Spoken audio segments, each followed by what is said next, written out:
Assalamualaikum warahmatullahi wabarakatuh. Waalaikumsalam warahmatullahi wabarakatuh.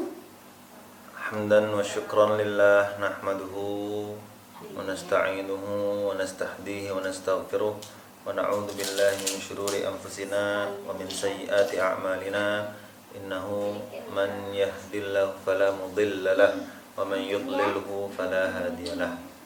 Asyhadu an la ilaha illallah wahdahu la syarika lah wa asyhadu anna Muhammadan abduhu wa rasuluh la nabiyya wa la rasula ba'dah.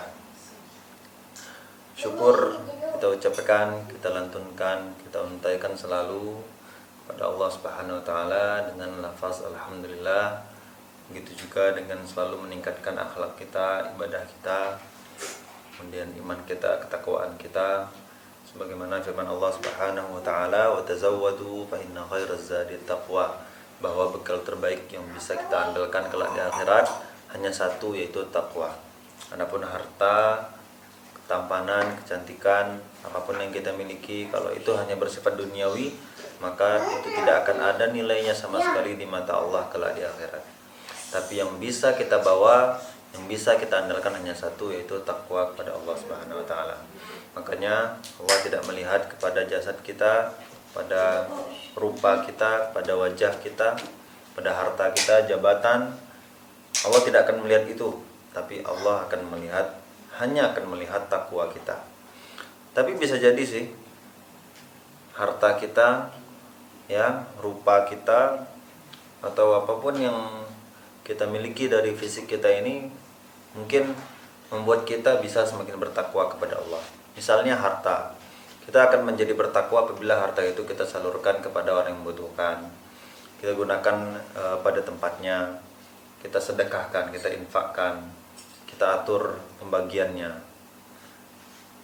Juga bisa wajah ini, kalau seandainya alhamdulillah diberikan wajah yang tampan seperti Faruk misalnya kan, mungkin itu bisa menjadi ketakwaan juga baginya, dengan bersyukur, tidak sombong.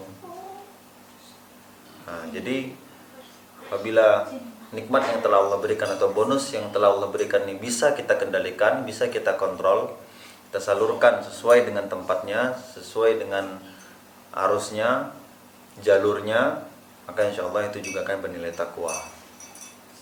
Makanya kita semua insya Allah, tua muda, miskin kaya, apapun, ya, kita tetap akan bisa bersaing nanti di akhirat dalam hal ketakwaan. Bahkan dikatakan bahwa orang miskin itu jauh lebih mudah masuk surga daripada orang kaya. Ya kan, nanti ketika di akhirat, ya, harta-harta di dunia ini nggak akan ada nilainya sama sekali.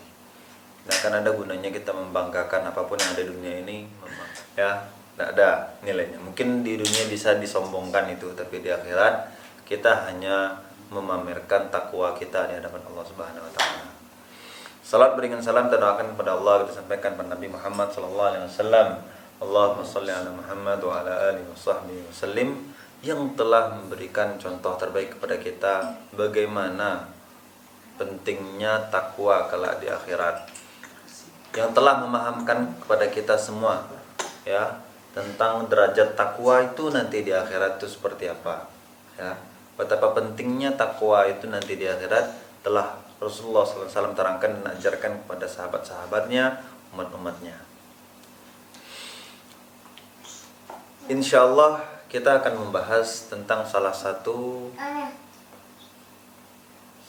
hal yang paling penting dalam agama Islam, salah satu syariat yang paling penting dalam agama Islam, yaitu at-tawazun. At-tawazun wal i'tidal. At-tawazun wal Faruk?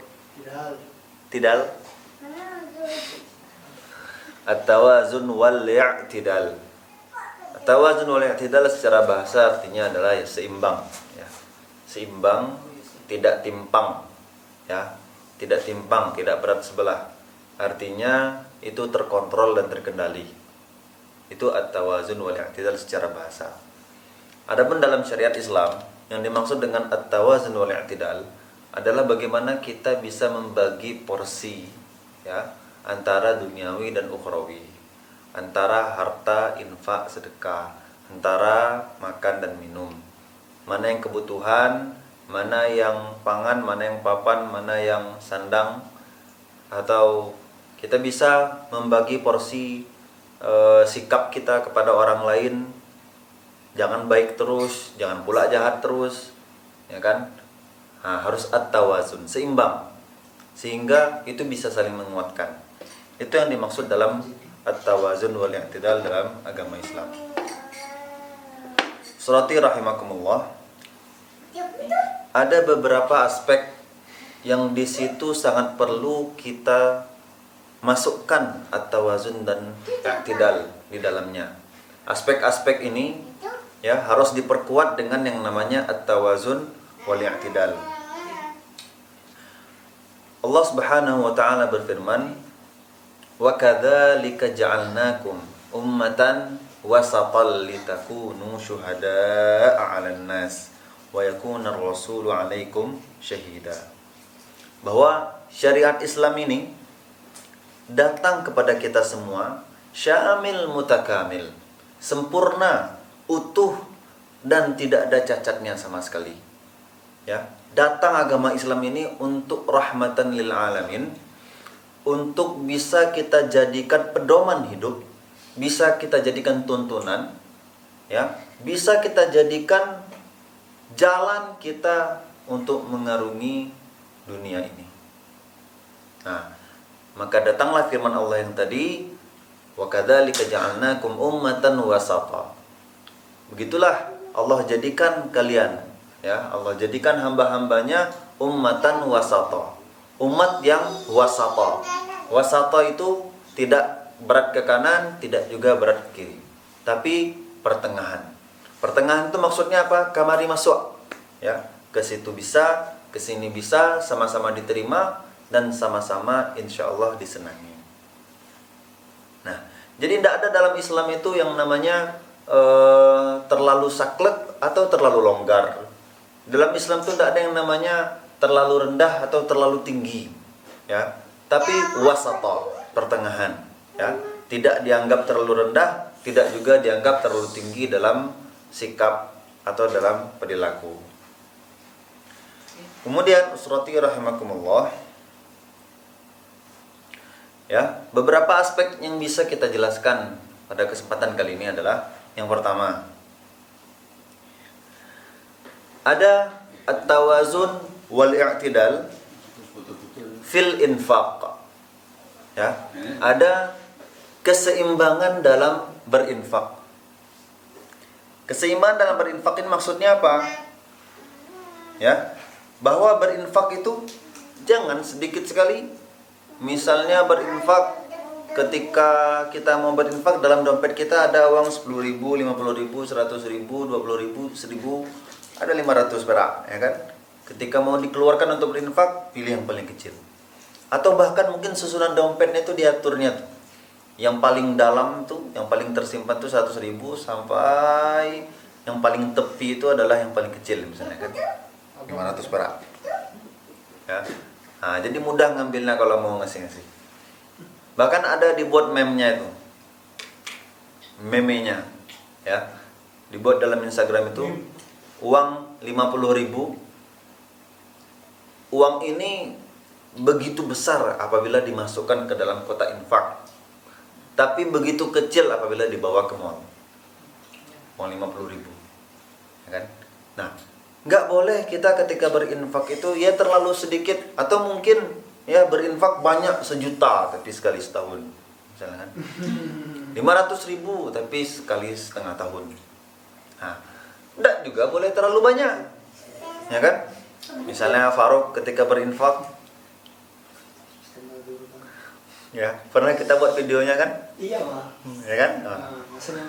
Ketika orang datang mau berinfak, kan dibuka dompetnya Faruk waktu itu, masya Allah, ini kisah yang sangat mengharukan. Ketika dihitung sibuk dia ngitung yang mana yang dikasih dompet semuanya, masya Allah. Jangan kayak gitu. Itu terlalu berlebihan dalam berinfak, tidak tawazun. Ya, tidak tawazun. Apa? Abu Bakar, Umar bin Khattab dan lain-lain, mereka itu adalah generasi terbaik yang ada beberapa hal yang tidak bisa disamakan dengan kita. Ya. Karena karena Allah Subhanahu wa taala juga berfirman, ada yang tahu ayatnya? Wala tabsutha kullal bast.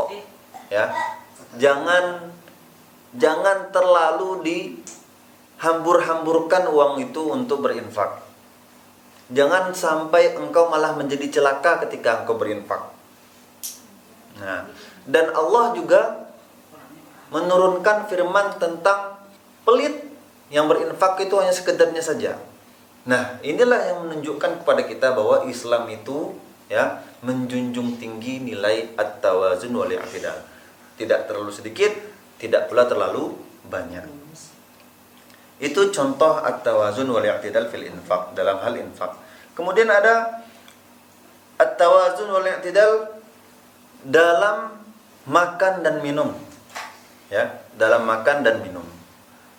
Ada hadis yang mungkin dari dulu kita sudah mendengar dan sudah sering malah kita pakai untuk tausiah-tausiah kita mungkin ya, atau ke kawan kita, atau Abang Zaki ke Faruk udah pernah juga dibilang bahwa makan itu sebelum lapar, berhenti sebelum kenyang. Ya.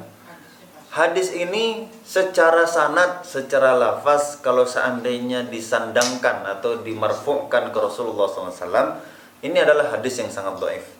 Bahkan di dalam buku hadis dhaif pun tidak ada. Ya, saking dhaifnya hadis ini. Tapi kalau secara maknanya itu betul. Ya, secara maknanya hadis ini betul. Kalau seandainya lafaz ini kita bilang ini adalah sabda Nabi, salah, dhaif. Tapi kalau secara maknanya itu betul. Ada hadis yang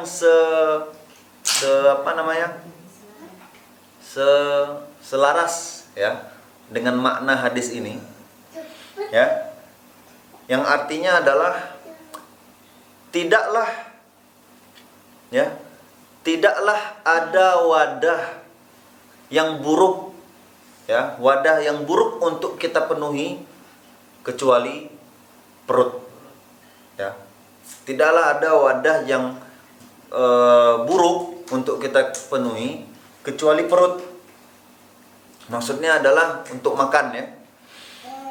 Nah, jadi wahai anak Adam, ya, dalam hadis ini kama qala Rasulullah SAW, ya, bahwa anak Adam itu, bahwa manusia ini, hamba-hamba Allah ini, hendaklah makan itu ya untuk sekadar bisa menaikkan punggungnya saja, menegakkan punggungnya. Maksudnya ya bisa mencukupi kebutuhan dia. Ya, dia berenergi, bertenaga dan bisa beraktivitas. Hendaklah makan itu sekedar untuk memenuhi kebutuhan itu saja. Kalaupun harus, ya, dalam hadis ini, kalaupun harus, ya, harus dipenuhi perut tuh untuk makan, lapar misalnya kan, ya, maka hendaklah dia isi perutnya itu sepertiganya makanan, sepertiganya minuman, dan sepertiganya lagi ruang untuk bernafas. Artinya tidak sampai penuh, sampai meluruskan perut pun tidak bisa. Ya kan? Pernah tuh misalnya fulan, ya kan? Habis makan, ya kan? Ketika mau turun dari kursinya, mau jalan nggak bisa lurus, saking udah penuhnya perutnya. Nah, ini dia tidak tawazun dalam makanan dan minuman. Nah, jadi makanlah secukupnya, kemudian berhentilah sebelum penuh. Maksudnya jangan sampai makanan pula yang membuat kita tidak bisa beraktivitas, atau mungkin sampai-sampai kita bilang ketika disuruh sama orang tua habis makan, Faruk cuci piring, tunggu masih kenyang nih. Nah, misalnya, ya kan, misalnya. Kemudian ada at-tawazun wal i'tidal fil ibadah. Tawazun dan i'tidal dalam hal ibadah. Nah, ini juga, ya. Dulu pernah ada kisah ya, singkatnya seseorang yang sangat abid, bahkan dia bikin suraunya sendiri di atas bukit dan dia nggak pernah turun dan berbaur ke masyarakat. Nggak pernah dia turun dan berbaur ke masyarakat. Nah, sampai Rasulullah SAW marah ke dia. Nah, bahwa kita ini dalam hidup ini ada hak-hak yang harus dipenuhi. Hablum minallah, hablum minan nas. Hak kepada Allah harus dipenuhi, hak kepada manusia pun juga harus dipenuhi, dan kedua-duanya sama-sama wajib. Pernah ada 3 orang datang, ya kan? 3 orang yang datang memamerkan ibadahnya kepada Nabi Muhammad SAW.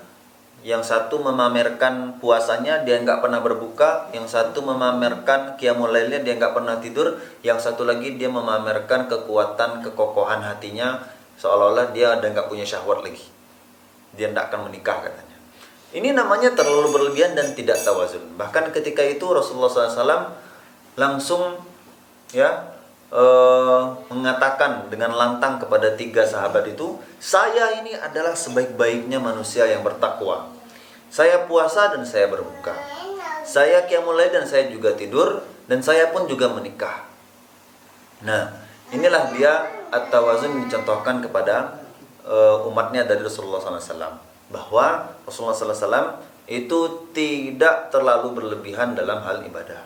Ada juga yang mungkin ketika bulan Ramadan misalnya, ya kan, sampai-sampai nggak ada waktunya lagi berbaur dengan keluarganya, ya kan, padahal keluarga ini berharga sekali ya Faruk. Nah, kumpul-kumpul keluarga ini harus betul-betul kita manfaatkan dan kita maksimalkan pertemuan kita.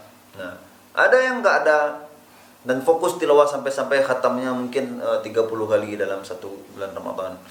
Nah, sehingga ada hak-hak yang seharusnya dia penuhi tidak dia lakukan. Nah, ini tidak at-tawazun wal i'tidal dalam ibadah, ya, dalam ibadah. Nah, kemudian ada juga al-i'tidal at-tawazun wal i'tidal fil mahabbah wal bughd, ya, yaitu seimbang dalam mencintai dan membenci. Ya, dalam mencintai dan membenci itu pun juga harus seimbang. Kita tidak boleh terlalu mencintai orang. Misalnya Faruk ini cinta dengan abang, ya kan? Nah, jangan terlalu berlebihan sayangnya itu, jangan terlalu cinta. Atau membenci, jangan terlalu benci. Ya kan? Harus tawazun, seimbang. Ya, harus seimbang. Karena bisa jadi ketika engkau terlalu mencintainya, terlalu menyayanginya, kemudian suatu hari engkau melihat satu keburukan dari dalam dirinya, nah, itu akan membuat engkau jatuh kecewa dan susah untuk bangkit lagi. Karena udah terlalu cinta. Ini sekedarnya saja. Atau terlalu mengidolakan seseorang, suatu tokoh, seorang ustadz misalnya. Ustadz Abdul Somad misalnya. Ustadz Adi Hidayat, ini bagus sekali nih, ya kan? Wah, ini sangat harus kita junjung nih. Nah, jangan terlalu seperti itu. Karena manusia itu tidak akan luput dari kesalahan. Kelak nanti suatu saat ada yang salah, nah, nanti kecewa berat. Kemudian setelah itu malah nggak didengerin lagi semua ceramahnya. Nah, ini kan nggak tawazun. Ini akibat dari tidak tawazun tadi. Atau terlalu membenci, ya kan? Misalnya terlalu membenci seorang pejabat, atau terlalu membenci seorang pemimpin, atau terlalu membenci seorang presiden, atau terlalu membenci siapapun. Jangan, ya. Kelak suatu saat kalau dia jadi baik gimana? Kalau dia melakukan hal-hal yang kita cintai bagaimana? Nanti malah nggak bisa kita jujur kepada orang lain. Nggak bisa kita jujur padahal dia sudah berbuat baik loh. Tapi karena kita udah terlanjur terlalu benci dengan dia, kita malah menjadi berdosa karena sesuatu yang baik, ya, tetap kita anggap buruk karena dia udah terlanjur sangat kita benci. Sebagaimana yang telah Allah firmankan di surah Al-Maidah, ada yang tahu apa? Wala yajrimannakum syana'anu qaumin ala alla ta'dilu. I'dilu huwa aqrabu littaqwa. Ya kan? Janganlah kebencianmu terhadap suatu kaum membuat kamu enggak adil. Maksudnya ada hal-hal walaupun engkau membenci dia, ya kan? Tapi tetap adil itu harus menjadi karakteristik seorang muslim. Seperti itu. Kemudian ada juga at-tawazun wal i'tidal dalam amar ma'ruf nahi munkar. Amar ma'ruf nahi munkar menyeru kepada kebaikan, mencegah daripada kemungkaran. Nah, jangan kita menyuruh kepada kebaikan terus mencegah kemungkaran yang enggak ada. Atau sebaliknya mencegah kemungkaran terus, menghukum terus, mengevaluasi terus, ya kan? Tapi menyampaikan hal-hal yang baiknya, menyuruh kepada kebaikannya nggak ada. Nah, ini harus kita seimbangkan. Kemudian ada juga at-tawazun wal i'tidal fit ta'amul ma'al a'da wal mukhalifin. Nah, ini berkaitan dengan tawazun wal i'tidal dalam hal mencintai dan membenci tadi.